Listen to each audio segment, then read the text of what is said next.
বিসমিল্লাহির রহমানির রহিম। আসসালামু আলাইকুম। কেমন আছো প্রিয় শিক্ষার্থীরা? আশা করি তোমরা সবাই খুব ভালো আছো।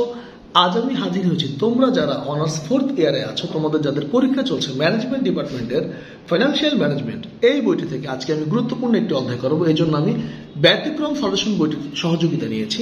তো আমি এর আগে কয়েকটি ক্লাস করিয়ে দিয়েছিলাম। তোমাদের গুরুত্বপূর্ণ একটি অধ্যায় হচ্ছে ক্যাপিটাল স্ট্রাকচার। যদি অধ্যায়টি অনেক বড় একটি অধ্যায়, আমি এই অধ্যায় থেকে গুরুত্বপূর্ণ কয়েকটি অঙ্ক তোমাদেরকে করিয়ে দিচ্ছি। এখন ছোট ছোট কিছু অঙ্ক বুঝিয়ে দিচ্ছি আসলে বই থেকেই, কেন এখন তো তোমাদের পরীক্ষার সময় খুব কম। তো সংক্ষেপে কিভাবে কিছু অঙ্ক বোঝানো যায় দেখো, আমি ছোট ছোট কিছু অঙ্ক বুঝিয়ে দিচ্ছি। তো তোমরা ক্লাসটি না টেনে মনোযোগ দিয়ে বোঝার চেষ্টা করবে। আশা করছি এখানে কয়েকটা অঙ্ক বুঝিয়ে দিলে এখান থেকে ইনশাল্লাহ একটা অঙ্ক কমন পেয়ে যেতে পারো। কেন এবছর কিন্তু অঙ্কগুলো একটু কঠিন আসার সম্ভাবনা আছে। কয়েক বছর ধরে হুবহু বোর্ড কোশ্চেন থেকে কোশ্চেন আসে না। তো দেখো ক্যাপিটাল স্ট্রাকচার মানে কি, একটা প্রতিষ্ঠানের মূলধনের মধ্যে, মোট মূলধনের মধ্যে তাদের নিজের কত টাকা, শেয়ার মূলধন কত টাকা এবং ঋণ কত টাকা, এটি নিয়ে আমার অঙ্কটি করতে হয়। এবং শেয়ার মূলধন কত টাকা, শেয়ার মূলধনের উপরে ব্যয় কত, তারপর হচ্ছে ঋণ মূলধন কত টাকা, ঋণ মূলধনের ব্যয় কত, আর গড় ব্যয় কত, এগুলোই বের করতে হবে। তো এখানে আমাকে বলে দিচ্ছে একটা কোম্পানির net operating earning EBIT, earning before interest and tax 30,000 টাকা, এটা হচ্ছে আমাদের নেট ইনকাম। আর নিচে কিছু বলা আছে ক্যাপিটাল স্ট্রাকচার হচ্ছে, এখানে 5টা দিয়েছে, মানে 5 রকম হতে পারে, 1 2 3 4 5। প্রথমে আমি ঋণ নিব 30,000, তারপর 40 50 60, এখানে কিছু মান দেওয়া আছে। 30,000 ঋণ নিলে তার সুদ হবে 10%, 40,000 ঋণ নিলে তার সুদ হবে 10%, 50,000 টাকা যদি ঋণ নিই তার সুদ হবে 11%। এগুলো হচ্ছে সুদের পরিমাণ। আর এটা হচ্ছে কেই, মানে আমার যে নিজের টাকা, সেই নিজের টাকা কি, কস্ট অফ ইকুইটি, নিজের টাকার ব্যয়, দুঃখিত। তো যাই হোক, এই অঙ্কটা আমি ভালো করে বোঝানোর চেষ্টা করছি, দেখো তোমরাও বোঝার চেষ্টা করো। তাহলে প্রথমেই ইবিআইটি টাকাটা লিখে ফেলবো। তো দেখো যেহেতু অনেকগুলো মান, এই জন্য আমরা ছক করছি। আর যদি একটা মান থাকতো ছক ছাড়াও অঙ্কটি করা যায়। আমরা প্রথমে কি লিখলাম, ইবিআইটি লিখে 30,000 টাকাটা বসিয়ে দিব প্রত্যেকটি ঘরে। যে উপরে যে ইবিআইটি আমাদের দেওয়া ছিল কোশ্চেনে, দেখো এটি।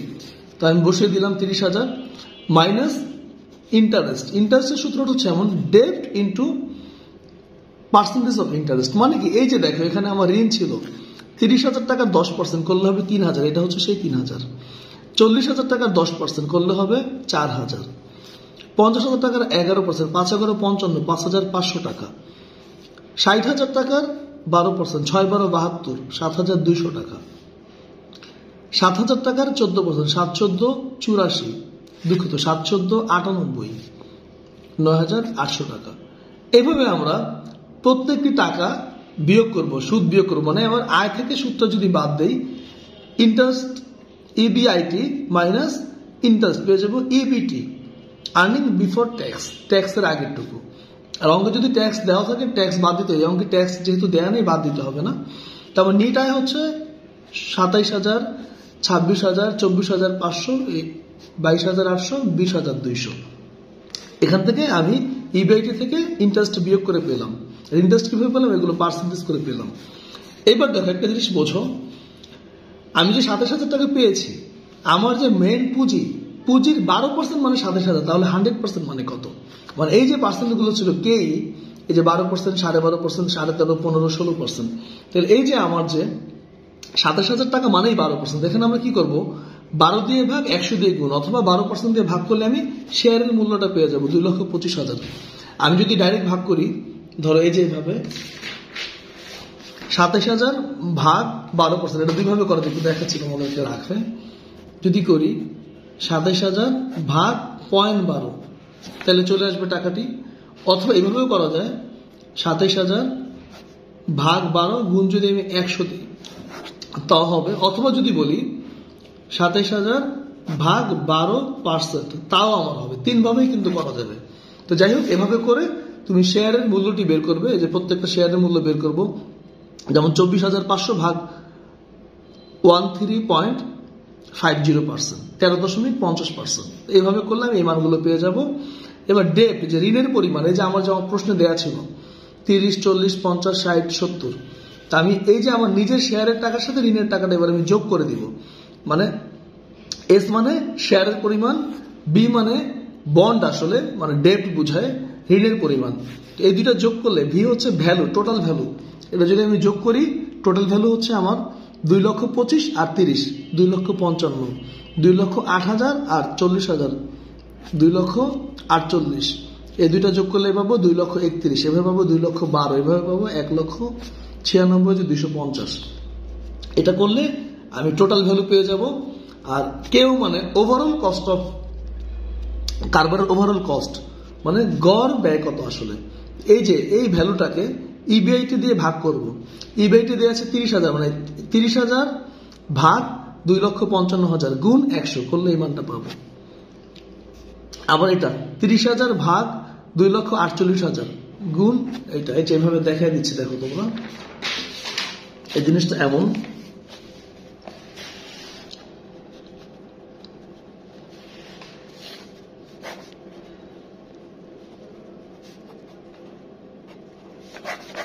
এই যে এইভাবে করলে তুমি পেয়ে যাবে। তো আশা করছি বুঝতে পেরেছ।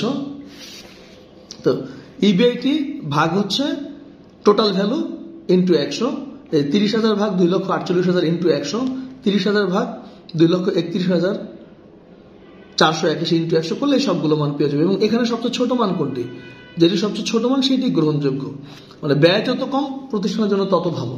এখানে ছোট 11.76%, তাহলে এখানে I will recommended first capital structure having ডেপ্ট, যেখানে ঋণ ছিল 30,000 টাকা, এবং কেউ lowest and value of the firm is highest, এবং এখানে দেখো ভ্যালুও বেশি ফার্মের 2,55,000 টাকা।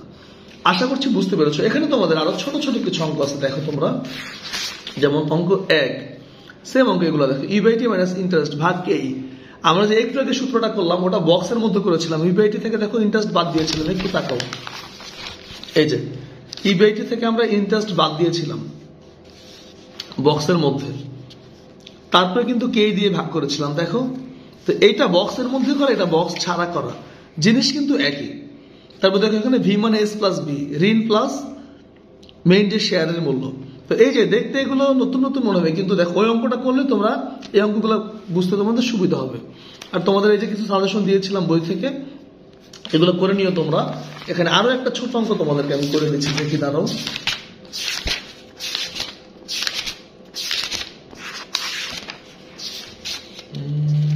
তোমরা এই অঙ্কটি দেখতে পারো, এই যে দেখো 34 একটি অঙ্ক, এটি খুব গুরুত্বপূর্ণ, ছোট একটি অঙ্ক। এটা তোমাদেরকে আমি 2 মিনিটের মতো বুঝিয়ে দিচ্ছি, দেখো 2-3 মিনিট লাগবে, ছোট্ট একটি অঙ্ক, তোমরা হাতে কলমে করলেই পারবে। তো এখানে একটা কোম্পানি অনেকগুলো প্ল্যান আছে, এ বি সি ডি, বিভিন্ন প্ল্যান সে নিয়েছে। পার্সেন্টেজ অফ ডেট, তার ঋণের পরিমাণ, সে ঋণের পরিমাণ নিতে পারে 0%। তাহলে তার এখানে আমার দুটো জিনিস লাগবে, তার যদি ঋণ হয় 0% তাহলে নিজের হবে 100%, তার ঋণ যদি হয় 10% নিজের হবে 90%। এটা আমরা মনে মনে ভেবে নিব। ঋণ যদি হয় 20% নিজের হবে 80%, মানে 100 থেকে পার্সেন্ট গুলো বাদ দিব।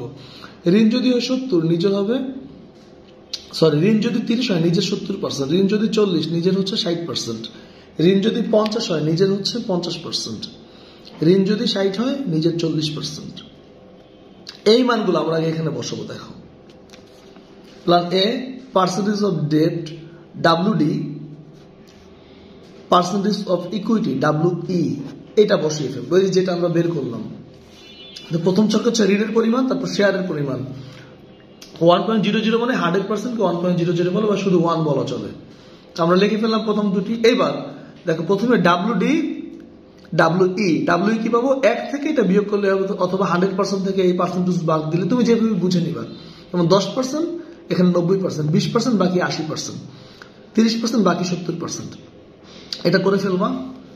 তারপরে হচ্ছে আমার এই যে ঋণ যে আমি নিব, ঋণের ব্যয় কত, এই যে এখানে বক্সে দেওয়া আছে ঋণের ব্যয় কেডি, এটা আমরা এখানে বসিয়ে দিব কেডি।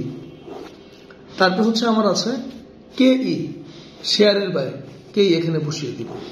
তো দেখো আমার 4টা মান খুব দরকার, ঋণের পরিমাণ, শেয়ারের পরিমাণ, ঋণের ব্যয়, শেয়ারের ব্যয় পেয়ে গেছি। এবার এই যে সূত্রটা দেখো, কেডি গুণ ডাব্লিউডি বা ডাব্লিউডি গুণ কেডি, মানে এই যে ডিডি গুণ করব এই 0% এর সাথে এই 0 গুণ, যোগ এই যে শেয়ার এইটার সাথে এটা গুণ। মানে জিনিসটা হচ্ছে এমন, একটু খাতায় দেখাচ্ছি, দেখো